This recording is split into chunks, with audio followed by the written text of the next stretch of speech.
En este video vamos a hablar sobre el libro de Pablo Blanco Sarto, El Concilio Vaticano II, Contexto, Historia y Doctrina. Este video es presentado por los estudiantes Oscar Rivas, Alves Garrido y Carlos Becerra. El contexto histórico. La gran brújula de la Iglesia contemporánea es el Concilio Vaticano II, la cual tiene como autor intelectual a Juan XXIII, como arquitecto a Pablo VI, y a quienes lo han puesto en práctica los papas Juan Pablo II y Benedicto XVI.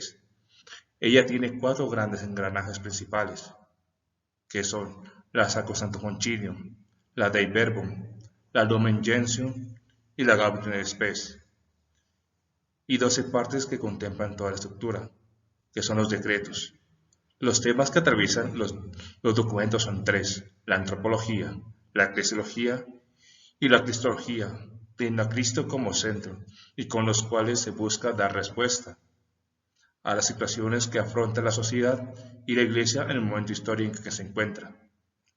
Entre el 25 de enero de 1959 al 11 de octubre de 1962 se dieron los preparativos para el concilio, que involucraban abordar los temas inconclusos en el Vaticano I, el impulso en el desarrollo de la fe católica, sus costumbres y doctrinas. Para ello pidió la ayuda de todos los obispos del mundo en razón de las propuestas por ellos enviadas y analizadas por las comisiones creadas por el Papa en un plazo de 2 meses, cosa que no pudieron hacer en este tiempo por la complejidad de temas. La temática era clara, pues el Concilio Vaticano II debía determinar el modo nuevo de relación entre la Iglesia y la Edad Moderna.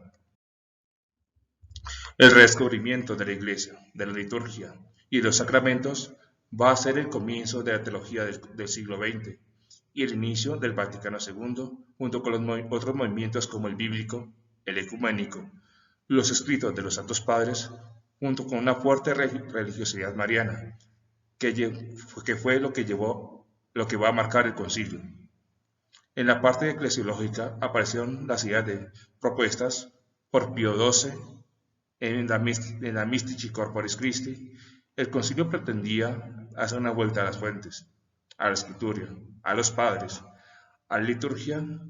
Desde Alemania, Ratzinger, por petición del cardenal Frings, elaboró un texto que abordara la relación entre el primado papal y la colegiata episcopal, bajo el título de El Concilio, el nuevo mundo espiritual comparado con el Concilio Vaticano II. Primero, el fruto de las consultas fue la elaboración de 75 esquemas trabajados en subcomisiones, que los aceptaban o criticaban.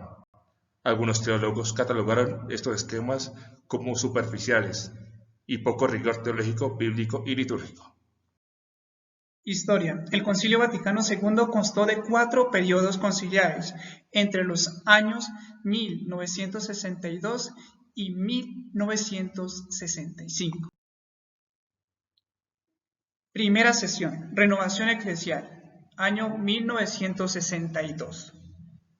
Se ponía como finalidad una renovación eclesial más allá de la estructura y el diálogo con la modernidad, teniendo como base una teología histórica y concreta.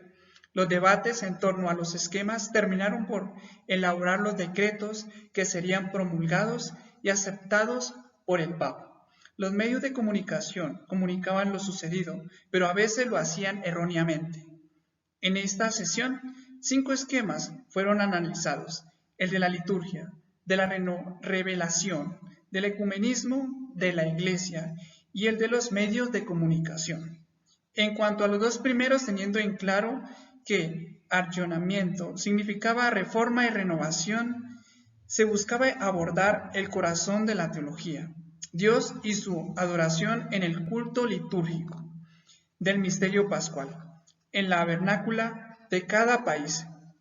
Pero para ello se necesitaba de una formación permanente, tanto en el corazón como en la mente. El esquema sobre la liturgia fue aprobado por los padres conciliares de forma unánime en cuanto a su primer capítulo. En cuanto al de la revelación, se elaboró un esquema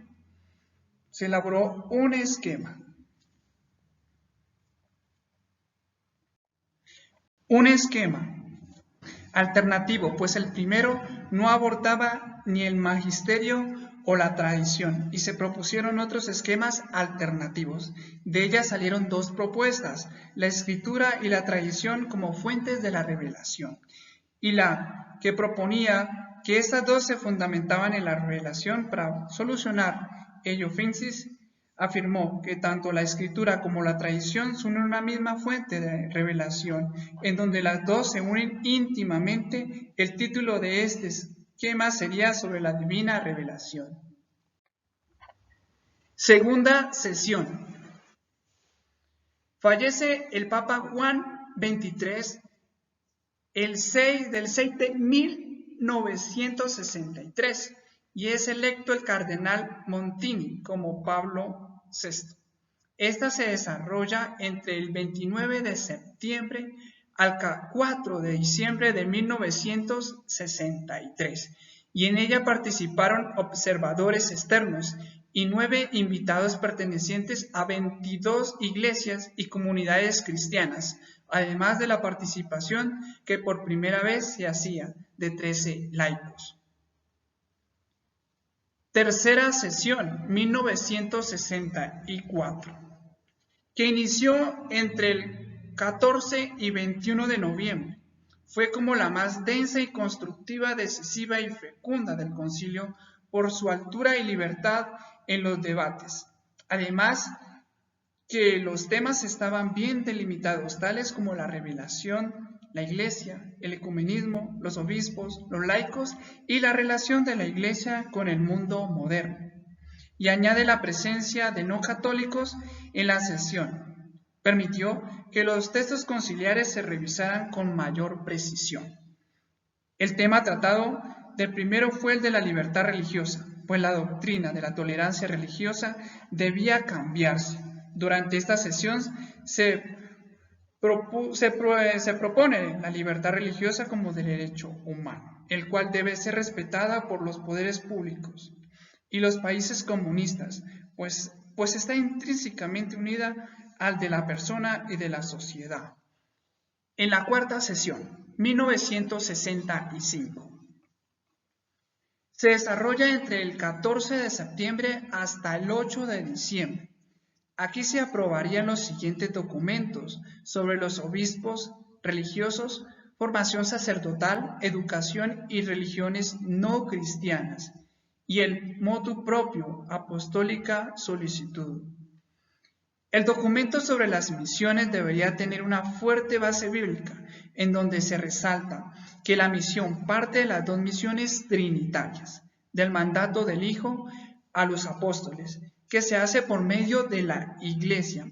Es trabajo de todos los miembros de la Iglesia, pero en especial de las congregaciones misioneras. El texto fue aprobado el día 7 de octubre. El tema del celibato fue abordado por Pablo VI de manera personal, sin que fuese discutido en el aula conciliar.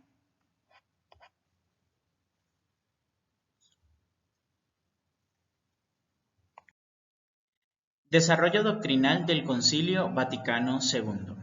El primer tema abordado por Pablo Blanco Sartro es el del mundo en la Gaudium et Spes, es decir, la relación del mundo-iglesia por medio de la creación. Los documentos bases tuvieron no poco inconveniente y que el cardenal Wojtyła recordó que su enfoque y centro debe ser la verdad. El texto fue aprobado el 7 de diciembre de 1965. Dentro de esta constitución, los temas a tratar se centraron en la persona capaz de entrar en relación con Dios y con sus semejantes. La primera relación quedó rota por el pecado al perder parcialmente la gracia, pero no por ello se debe rechazar el cuerpo mortal, el cual ha de ser resucitado junto con el alma. El hombre es un ser racional, cuya razón es iluminada por la luz divina. Posee conciencia y es libre al ser imagen de Dios, y por esa libertad puede optar por unirse plenamente a Dios o no en base a su autonomía.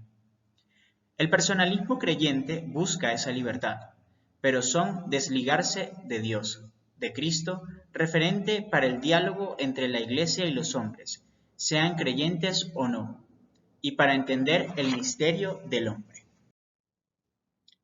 La libertad religiosa. De esa libertad se desprende la libertad religiosa, como el derecho natural que se implica para todas las religiones en base a la dignidad.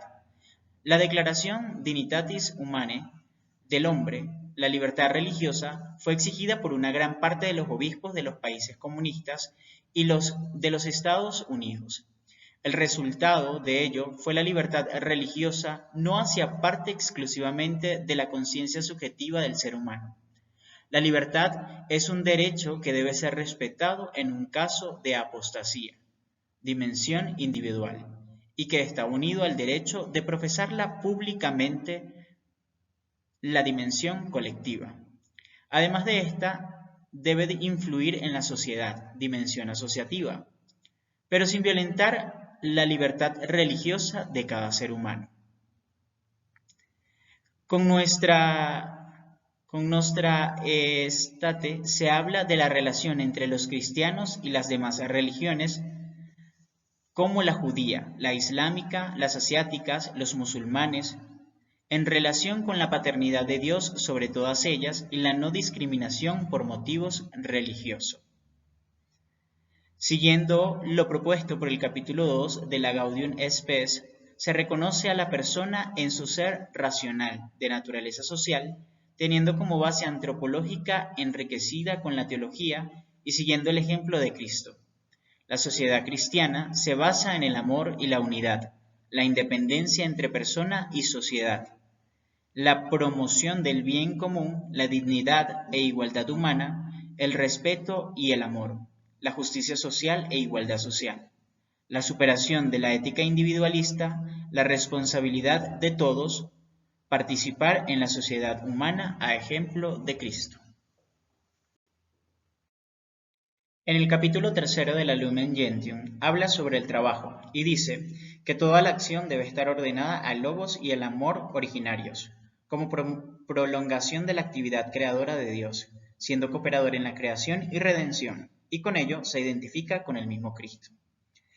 La forma en que esa identificación se rompe es con el pecado, pero se recupera con la redención del mismo Cristo que revela el amor de Dios a la creación y permite que la sociedad viva en plenitud, pues la Iglesia está para servir al mundo y llevarlo hacia Cristo, único Salvador de la humanidad. Y tanto su misión nace desde el plan salvífico de Dios, que es universal, y se adapta a las situaciones particulares de la Iglesia particular, que se sostiene a su vez en la responsabilidad de todos los bautizados. Dentro de esta comunidad de bautizados está la familia, en la cual se debe proteger el matrimonio y la defensa de la vida.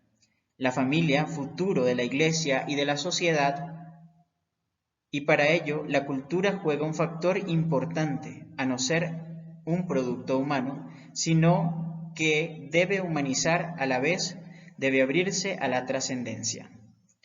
Y la Iglesia, a lo largo de su historia, ha encontrado las formas para difundir y aplicar el mensaje de Cristo en su predicación a todas las gentes. La eclesiología ad intra y ad extra tiene como centro a Cristo, como el sol y la luna, pues ésta refleja su luz en la tierra, así como la Iglesia refleja la luz de Cristo en la tierra. En un primer periodo se llamó a la Iglesia como sociedad perfecta, desde la jerarquía. En el segundo periodo se le llama Iglesia, como un misterio por su estructura jerárquica, el pueblo de Dios y los laicos y la santidad de la Iglesia. La sacramentalidad de la ordenación episcopal, el colegio de los obispos, el diaconado permanente y la inclusión del texto sobre la Virgen María fueron temas espinosos. Nuevas enmiendas se introdujeron durante el periodo de suspensión del concilio, siendo debatido, modificado y finalmente aprobado el borrador durante el tercer periodo de sesiones.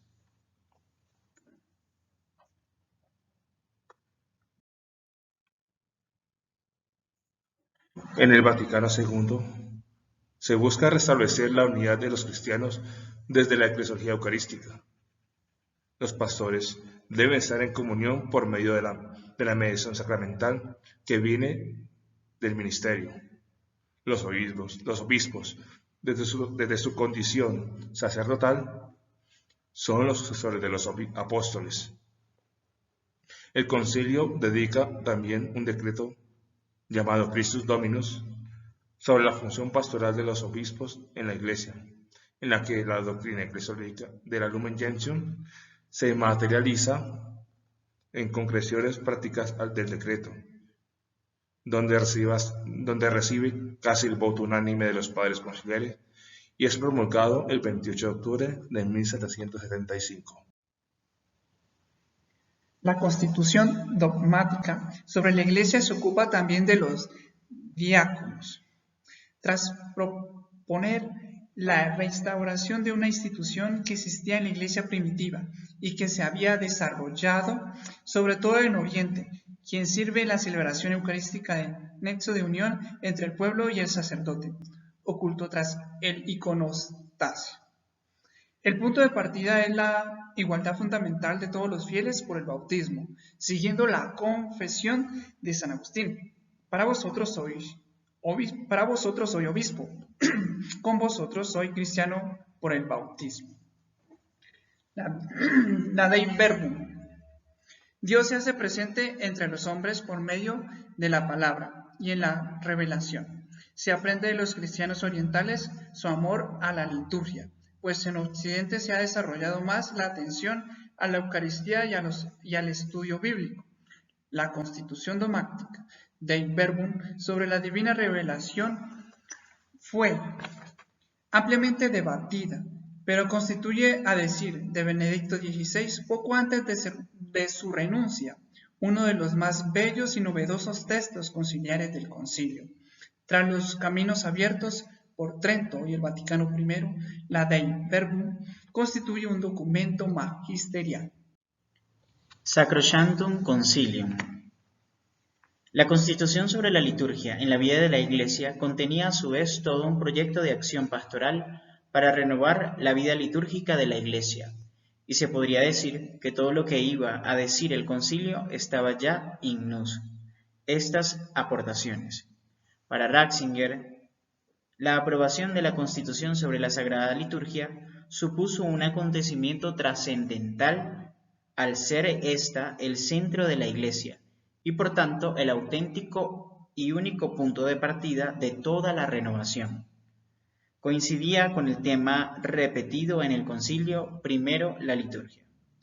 El texto al final fue aprobado el 4 de diciembre de 1963 con 2.158 votos a favor y 4 en contra, lo cual constituye una voz unánime, según recordó Juan Pablo II.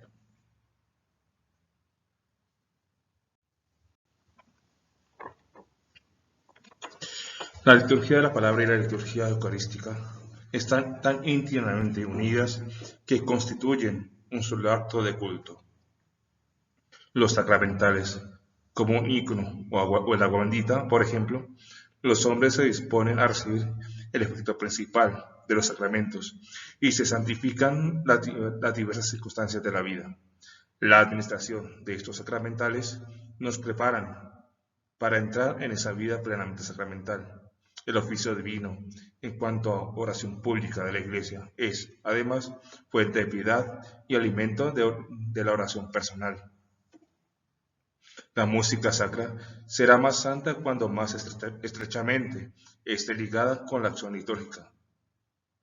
La Santa Madre Iglesia, pues siempre amiga de las bellas artes, buscó constantemente su noble servicio, principalmente para que las cosas destinadas al culto sagrado fueran en verdad dignas, decorosas y bellas, signos y símbolos de las realidades celestiales.